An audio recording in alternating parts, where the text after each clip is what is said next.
Hello everyone, আসসালামু আলাইকুম। কেমন আছেন আপনারা সবাই?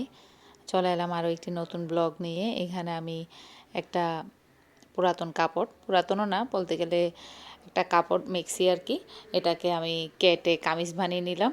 তো এটা হচ্ছে এর পরের দিনের ব্লগ। এখানে বাসায় চলে আসছে মিস্ত্রি, ঘরের জানালাগুলো আজকে রং করাবো। তো বিছনা পাতের সব কিছু এভাবে তুলে নিয়ে এগুলো কাপড় ঢেকে দিলাম, পর্দা আগের পুরানো পর্দা ছিল ওগুলো ঢেকে দিয়ে এই তো মিস্ত্রি জানালাগুলো রং করছে। আসলে ঘরের কাজ হলো একেবারে মানে কি বলবো, পুরা ঘর এলোমেলো ধুলাবালি, মানে একেবারে অবস্থা খারাপ হয়ে যায়। পুরো ঘরের জানালাগুলোই রং করাবো।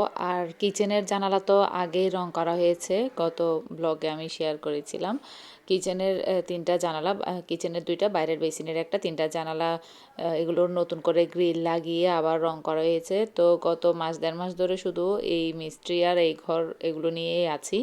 তো এখানে পাশের রুমের এটাতেও আমি বেড বিছনা তুলে এখানেও বিছিয়ে দিলাম। এটার একটা জানালা এটাও মানে রং করাবে আর কি। তো ওই রুমটা করা শেষ, এখন মিস্ত্রি এই রুমে চলে আসবে। তো এখন এই রুমটাতে করানো শেষ, এখন এখানে আমি এগুলো একটু ঝাড়ু টাড়ু দিয়ে পরিষ্কার করে নিব। আর এখানে মানুষ ডেকে এগুলোকে মানে ঠিক করাতে হবে আর কি, এগুলো তো আর আমার দ্বারা সম্ভব নয়, এই তো ভারী ভারী জিনিসগুলো নাড়ানো, আমার দোকানের মানুষকে ডেকে এগুলোকে ঠিক করে দিবে। তো এখানে জানালা কমপ্লিট এই রুমের রং করা। এখন এটা এখনও মিস্ত্রি আছে, ওই যে ড্রয়িং রুমের অবস্থা খারাপ, ওইখানে সমস্ত বেড টেড বিছানার সব কিছু তুলে ঢেকে রেখে ওগুলোকে মানে ড্রয়িং রুমের জানলাটা রং করাবে আর কি। এই তো ড্রয়িং রুমের সব জিনিস এক পাশে নিয়ে আসলাম। আর এখন বেডরুমের যে আমার কসমেটিক্সের যে জিনিসগুলো আছে ওগুলোকে আজকে এখন পরিষ্কার করে নিব। ধুলাবালি তো পরে একেবারে অবস্থা খারাপ হয়ে আছে এগুলোর। তো এগুলো যদি এই মুহূর্তে পরিষ্কার করে না রাখি তাহলে আসলে করব করে আর করা হবে না। আর এগুলো প্রতিটা একটা একটা পিসকে পরিষ্কার করে আমি এটাকে অলরেডি গুছিয়ে ফেলেছি। আর ওই পাশের ওটাকে ধুয়ে আনলাম একেবারে, যেহেতু বেশি ধুলা বালি তাই আমি একেবারে পানি দিয়ে পরিষ্কার করে ধুয়ে এনে মুছে এখন প্রত্যেকটা জিনিসকে আমি মুছে মুছে এইভাবে বসিয়ে দিব। আসলে এগুলো দেখতেও সুন্দর, আর এগুলোকে পরিষ্কার করে মেনটেন করে রাখাটাও আসলে খুব জরুরি। আর কি বলবো, খুব কষ্টসাধ্য। কিছুদিন পর পর, আর প্রতিদিন তো মোছাই লাগে, আর কিছুদিন পর পর একেবারে এইভাবেই ডিপ ক্লিন করা লাগে। তো আমি প্রতিটা জিনিস এইভাবে একটা একটা করে মুছে রেখে দিয়ে এগুলোকে গুছিয়ে নিলাম। দুটা স্ট্যান্ডেই আমি এরকম করে প্রত্যেকটা জিনিসকেই মুছে মুছে মানে রাখছি আর কি।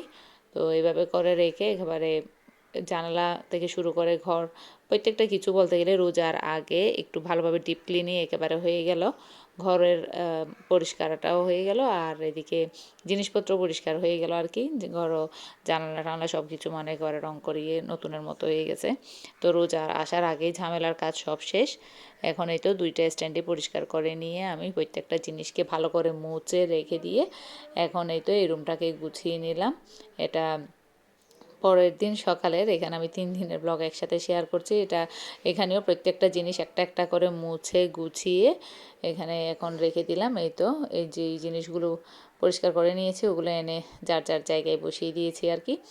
তো প্রত্যেকটা জিনিস আসলে ঘরের কাজ হলে যেভাবে এলোমেলো হয় ওটাকে আবার গুছিয়ে রাখাটাও একটা খুবই কি বলবো কষ্টসাধ্য ব্যাপার, এক একটা জিনিসকে মুছে পরিষ্কার করে।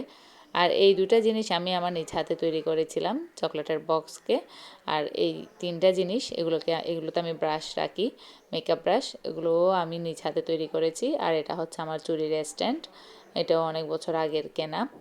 তো এই তো জানালাগুলো রং করার পরে আসলে দেখতে খুবই সুন্দর লাগছে। আর এই রুমে তো মাশাআল্লাহ প্রচুর আলো বাতাস। এই তো বিছানা আর রুমপত্র গোছানো দেখলে এমনিতেই ভালো লাগে। তো এখন এখানে সমস্ত চলে বেডগুলো এক আসছি পাশ ড্রয়িং করে রুমে, রেখে ড্রয়িং ঢেকে রেখে দিয়েছিলাম। তারপর এখন সব কিছু একেবারে সোফাগুলো ভালো করে মুছে নিয়ে বেডগুলোকেও পরিষ্কার করে ঝেড়ে এটাকে বিছিয়ে দিব আর কি। বেডগুলোকে পরিষ্কার রাখার জন্য আমি এর উপর আরেকটা আলাদা করে কভার দিয়ে থাকি যাতে ধুলাবালি না পড়ে, যেহেতু প্রচুর ধুলাবালি আসে বাইরে থেকে সবসময়। তো এই উপরের ঢাইকে রাখা কাপড়গুলোই আমি সোফার উপর দিয়ে থাকি। তো এখন আমি আগে এটাকে পরিষ্কার করে নিব, কাঠগুলোকে ভালো করে মুছে নিব, তারপর করে এই তো বেডটা বিছিয়ে দিলাম। এখন বেডের উপর এই কাপড়টাকে ভালো করে সুন্দর করে বিছিয়ে দিব। এই তো এভাবে সোফাগুলোকে যদি ঢেকে রাখি তাহলে বেডগুলো অনেক দিন পর্যন্ত নতুনের মতো থাকে, ধুলাবালি পড়ে না। তো টেবিলও গোছানো শেষ, সব কিছু করা শেষ। এখন কালকে আবার মিস্ত্রি এসে ওই পাশের রুমটা আর বারান্দাটা এই দুইটা রুমের মানে তিনটা আছে জানালা, পুরো বারান্দার গ্রিল আর ওই রুমের দুইটা জানালা এগুলো সহ নিয়ে ভালো মানে রং করিয়ে দিবে। তখন আবার মানে কি বলবো, আবারও গোছালো, আবারও ধুলোবালি হবে, তখন আবারও পরিষ্কার করতে হবে। কিন্তু যাক, তারপরও তো পরিষ্কার করেই থাকা লাগবে, অগোছালো আর বালির উপর তার থাকা যাবে না। তাই ঘরটাকে ভালো করে গুছিয়ে নিলাম। আর এখন এই তো এই বারান্দা এটার এই গ্রিলটা রং করানো হবে আর কি, পাশের রুমটা সহ। তো আজকের জন্য এই পর্যন্তই। আল্লাহ হাফেজ।